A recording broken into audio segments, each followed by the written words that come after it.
Meaning of dell. Dell. Dell. Dell. Dell.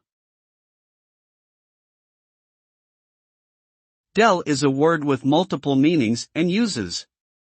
It can be a noun referring to a small valley or an out-of-the-way place. It can also be a surname originating from England and Ireland. Additionally, it can be the name of a multinational computer technology corporation based in the United States. Dell sells personal computers, servers, data storage devices, network switches, software, and other electronics. The company was founded in 1984 by Michael Dell, and it has since become one of the largest tech companies in the world.